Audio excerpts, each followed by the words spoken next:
Hello, welcome to the channel. You know what this is. Chef, normals, gadgets. What we can guarantee though is that we will all be whelmed. Perhaps over, perhaps under, we'll find out. It's an accurate description of these videos. The bar has been set. Mike, lift it. What? Yes, yes, and yes. What is in that? Cool, try it on, mate. Is that chainmail? Is this your attempt to whelm me? Go on, put it on. What? You know how it works, say what you see. There's a little pendant that says roast easy and it's chainmail, it's heavy. You're right, it's chainmail. And now what would you usually use chainmail for, Michael? To protect me in battle. Yeah, it's used for body protection against swords and even can fend off a few dragons. But if that dragon were to burn you or to cook you, you would be cooked to perfection. What? Yeah, this is the very clever roast easy stainless steel chainmail. It eliminates the use of aluminium foil and is reusable. Plus, you can also baste your meat once you've covered it. And it says it keeps your meat nice and soft and succulent, but at the same time, crisp on the outside. It's replacing aluminium foil. Should we find It's out? got little holes, so it's not. Should we find out? So we would like you to roast some chickens. Question is, Baz, are we comparing chainmail to tinfoil or chainmail just to naked?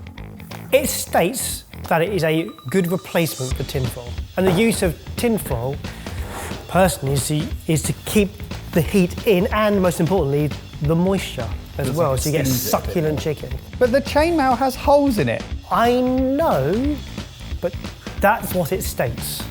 Let's get them ready for battle. Or roasting. Arise, Sir Clux-a-lot. This will go in the bin after I've used it. That Might also, we'll see how good it is. Okay, well, would you mind roasting these for us? Absolutely. So in front of you now, you've got 2 chickens, both cooked at 200 for about an hour-ish. One under your chainmail, the under tinfoil. Please reveal. I did get the chainmail chicken out halfway through and baste it. Yeah. I didn't do that with that because I couldn't be bothered to remove it. Ready? Go for it. 3, 2, 1. What are you noticing visually? I'm noticing visually that the breast area of the chainmailed Sir Chicken has browned a lot more, and that could have been to do with the basting. Well, the theory behind the tinfoil is that you're kind of half steaming the chicken as well to keep the juiciness in, whereas the chainmail is more open to the elements, so browns more. Let's find out. I'll carve it. You try and teach him a better way. I know how to do it, Ebbers. I've got a badge for it. I mean, it's perfectly cooked. If you're carving it, remove the wishbone before you roast and take the leg off before you carve, and you'll get those perfect slices that cut through the whole breast. You don't end up with sort of chunks at either end. I just want to clarify that I know that. I just wanted to get some breast slices quick. I agree. But you made it sound like I was doing it wrong. You were doing it wrong. I chose to do it wrong, Ebbers. The skin sounds a lot crispier. Yeah, Did it leave a mottled chainmail effect? it didn't. I was really hoping it would.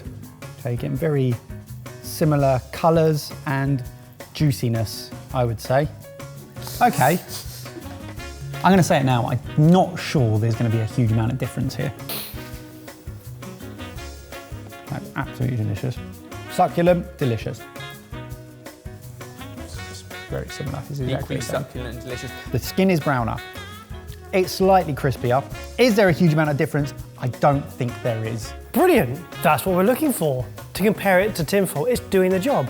But you don't have to throw this away. You can just wash it and use it again.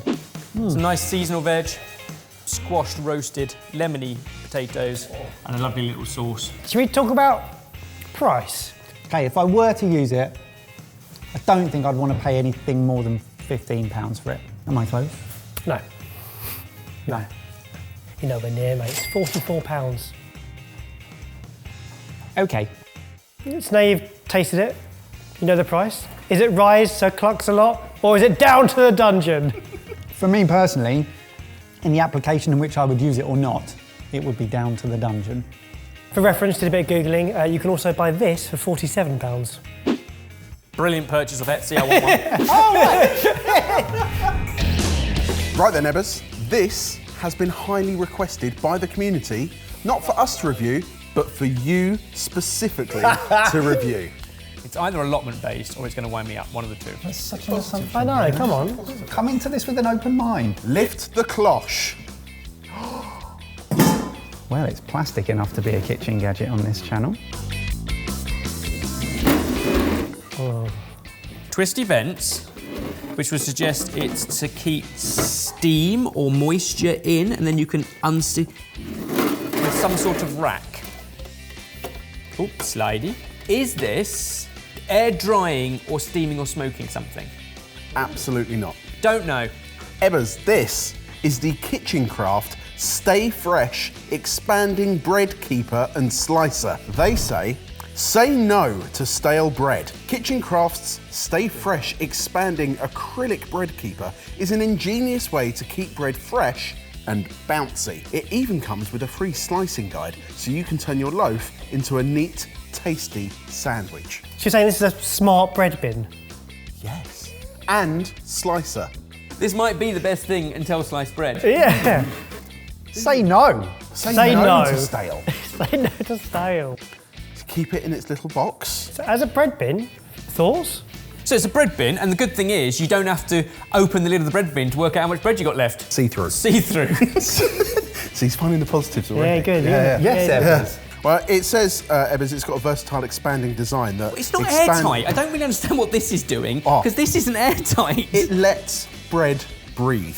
So the bread keeper is designed to keep your loaves protected, but at the same time, lets the bread breathe, which helps to prevent mold and staleness. Because if you keep bread wrapped up in its, in the plastic that it comes in, if you leave it in a hot place, you get condensation on the inside of the wrapper.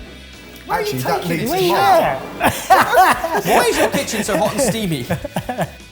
As a see-through expandable bread bin, it fits a loaf of bread. Well done. Shall we look at the other functionality? Let's use it to help us slice bread evenly. So as they say, Ebbers, the bread keeper comes with a robust slicing guide, so you can enjoy that home-baked taste without struggling to slice properly. Simply place your bread inside and the grooves guide your bread knife to cut even slices. It's simple, safe, and easy to use. It's doing quite an even job. Right, come on, Em. I want to see how straight these slices are. I thought that's pretty good going. Look at that! Oh, it's like you bought it from a bakery. The good news is, they're all the same thickness, so when you make your sandwiches, That is actually, yeah.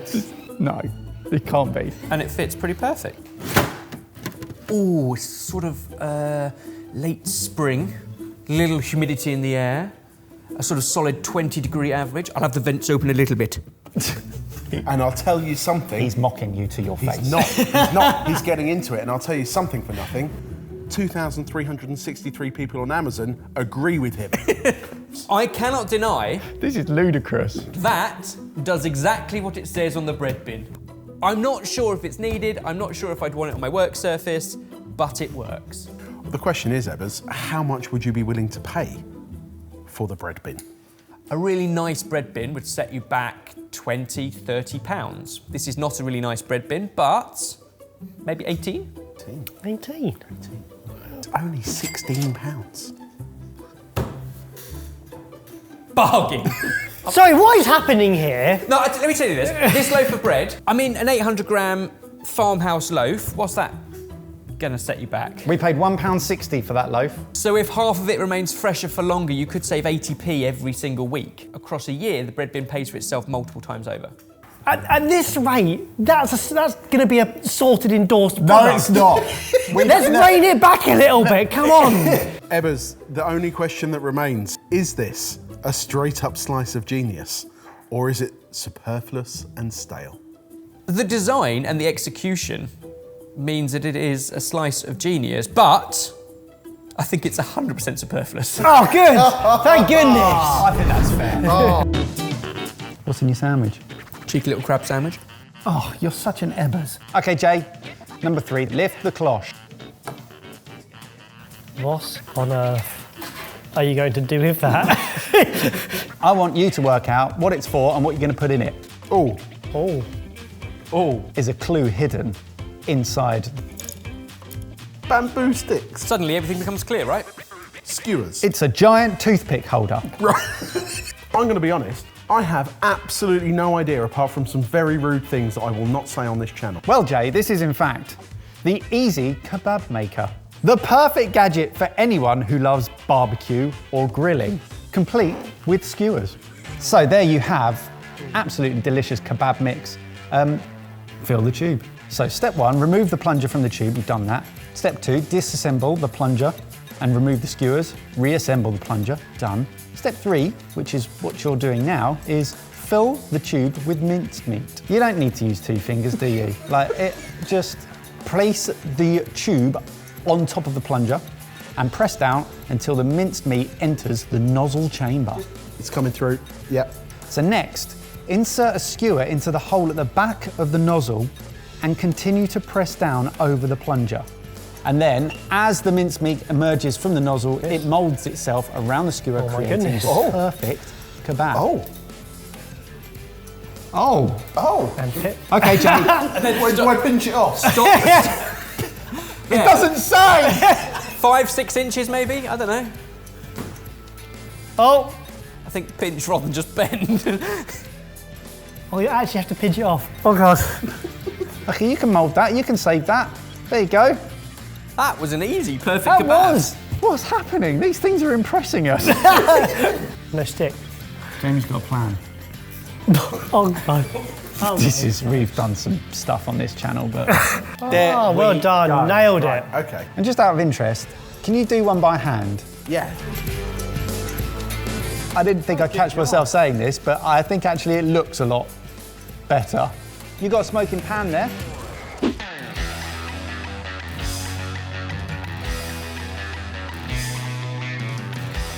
Cheers. Still holding onto the stick. Good structural integrity there, isn't there? Yeah, there is, which I don't think you get when don't. you mould it by hand. This slides off the stick. Oh. Oh, interesting.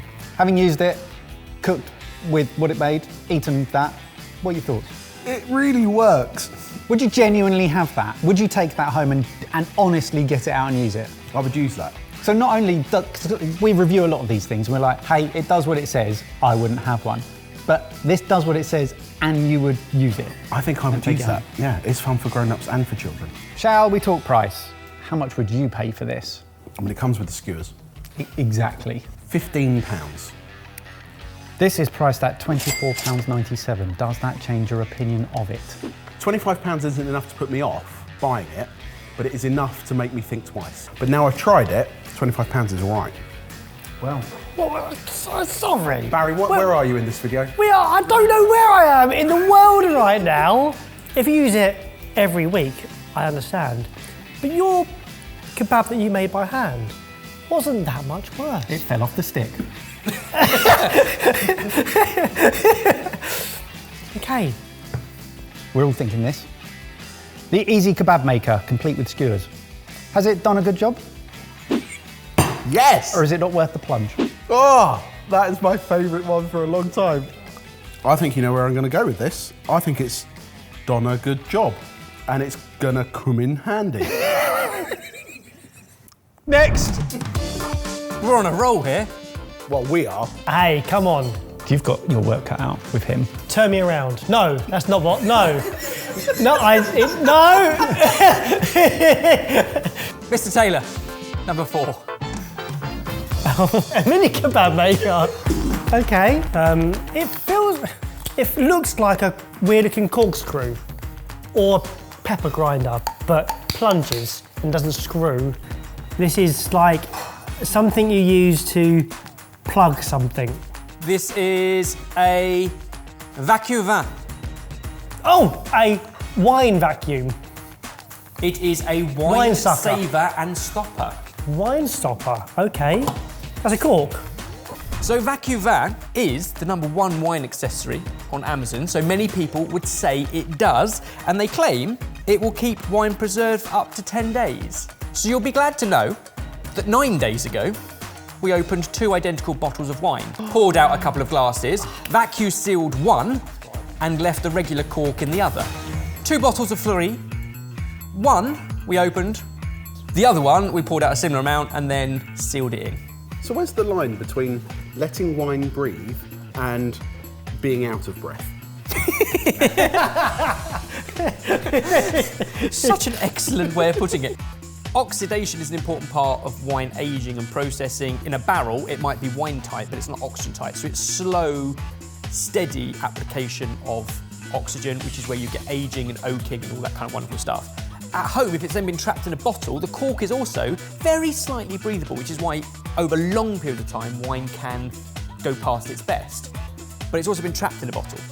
So you want to release it to give it a chance to come back to life for a little while, half an hour, but a day or 2 or 3 or 7, and it will start to deteriorate.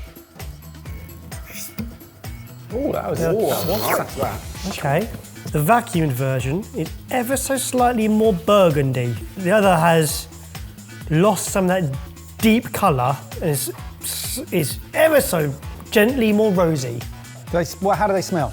Look at me, just for a second. Oh. Is it clear and obvious? There is more coming from this than that. All I'm getting is more. Like there's something else that that others lost. I couldn't put my nose on what that bit is. Have a taste of the first one. What are you getting from that first one? Does that taste like red wine? Does it taste? It tastes like red wine that's been open for a couple of days. Oh, great. Like it has that very slight twang. I'm like, oh, that's that you were talking about earlier. That's absolutely drinkable. I wouldn't put that in a bolognese yet. Okay. Oh, that's actually quite a significant amount of difference in the taste compared to what I was getting through colour and smell. Are you saying that, like, in taste, it holds a taste, but does the wine still deteriorate? Like, it doesn't extend the shelf life? The oxygen in the bottle, of which now instead of being a tiny, tiny bit, there's 2 glasses worth, will basically begin to react with the ethanol and you get that acetic acid. So you get the acidity almost turning towards a vinegary kind of note, but also the fresh fruitiness of this kind of wine won't come through and will soften, might feel more like cooked fruit as opposed to fresh fruit. Gotcha. Have a plunge and take the air back out of that bottle. But keep going until it clicks. The same use. Oh, I see, it's pushing it down. Little click, there you go. As soon as you hear that click, you're done. It's a nice summer's day. If you open a nice Beaujolais, you have a glass, great. You might have 2 glasses, you might want to put the rest back in, suck the vacuum out. You don't feel obliged the next time you want wine to have that same wine. Normally, I would say the only wine gadget you need in your life is a bottle opener. I'd say that's almost as important. No, it's not almost important. It's second to the corkscrew. Now, it is #1 on wine accessories on Amazon. It has thousands of reviews. But how much for VacuVan? I'd happily pay a tenner for that. Happily pay a tenner. Happily pay a tenner for that. £9.95. So, bang on. So the question on everyone's mind, is this a bright corker of an advantage or is it a dull idea? It's a corker, mate, definitely. Over to you guys. That's just the opinions of 1 chef and 3 normals. What are yours? Comment down below. And if you like the video, make sure you give it a like. And if you see any kitchen gadgets at any price range, I've said that now, that you'd like us to test on your behalf, comment them down below and we will get to it. I think it's one of those things that if you were leaving kids to make their own packed lunch, it does remove a little bit of the jeopardy of a serrated blade. Don't bother. It's not. It's just not. It doesn't. It's not worth it. It doesn't make any. No, whatever. It's to make their charcuterie sandwiches.